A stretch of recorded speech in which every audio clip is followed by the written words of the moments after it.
అబ్బా ఏమైంది? చెయ్యి కాలిందండి. ఆవిరి తగిలి ఉంటుందిలే, త్వరగా కానీ నేను బయటకు వెళ్ళాలి.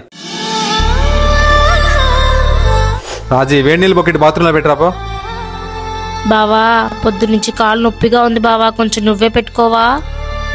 రోజు నేను మెట్ల మీద వాటర్ క్యాన్ మోసుకొని రాట్లా, దాని ముందు నేను ఎప్పంతే వెళ్ళి పెట్టుకో.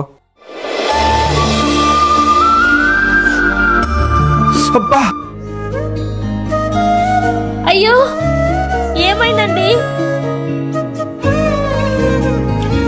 చూసుకోవచ్చు కదండి మీరు. ఆవిరి తగిలి ఉంటుంది, దాని ముందు నేను ఎప్పంతే. నొప్పిగా ఉందా?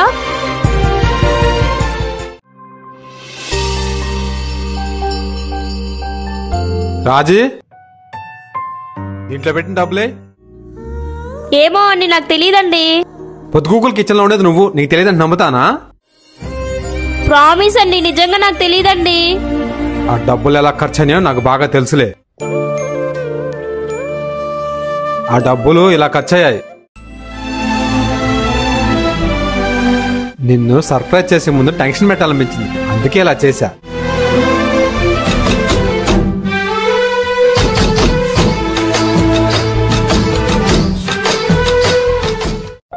రాజీ నాకు మంచి జాబ్ వచ్చింది. ఆ జాబ్ నాకు రావాలంటే 1,00,000 రూపాయలు కట్టాలి. నువ్వు వెళ్ళి మిన్న అడిగి డబ్బులు దాపో.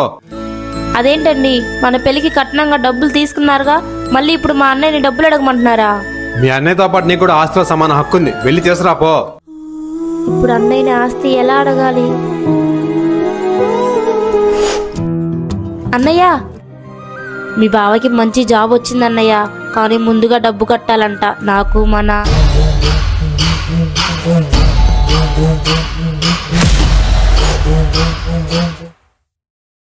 ఇవిగమ్మ మన ఆస్తి కాగితాలు, నీకెంత కావాలంటే అంత తీసుకో, నీకంటే నాకేది ఎక్కువ కాదు.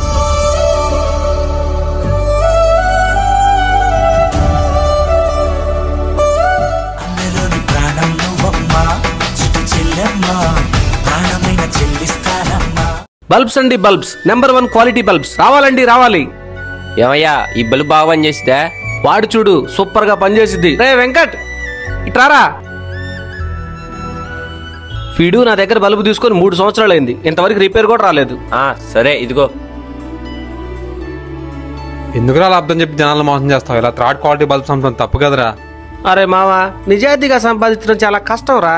నువ్వెంత సంపాదించినా అక్కడే ఉంటావురా, నాలాగా నువ్వు ఎదగలేవురా.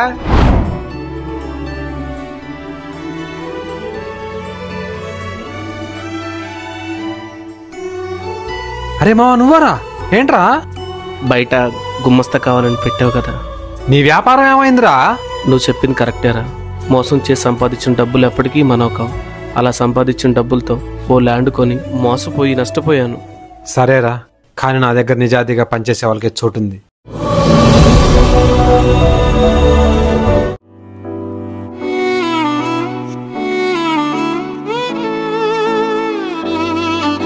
ఏ వెంకట్, ఏం చేస్తున్నావు రాడా?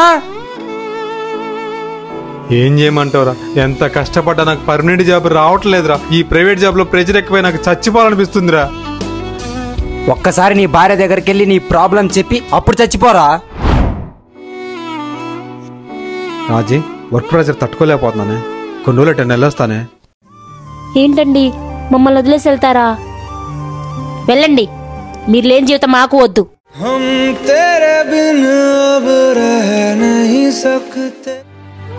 నీకు పెళ్ళై 2 పిల్లలున్నారా. ఇప్పుడు ఈ జీవితం నీది కాదురా, వాళ్ళది. వాళ్ళ కోసమే నువ్వు కష్టపడుతున్నావు, వాళ్ళ కోసమే నువ్వు జీవిస్తున్నావు. అది తెలిసిన మరుక్షణం నీకు ఈ ఆలోచన రాదురా.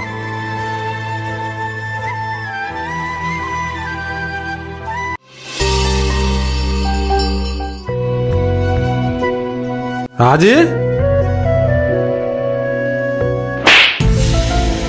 పిల్లలు అన్నం కింద పడేసుకుంటే తింటున్నారు, దగ్గరుండి పెట్టిన పనిలేదా? డాడీ డాడీ అన్నం పెట్టేసాను, మమ్మీ కొత్త మాకు డాడీ.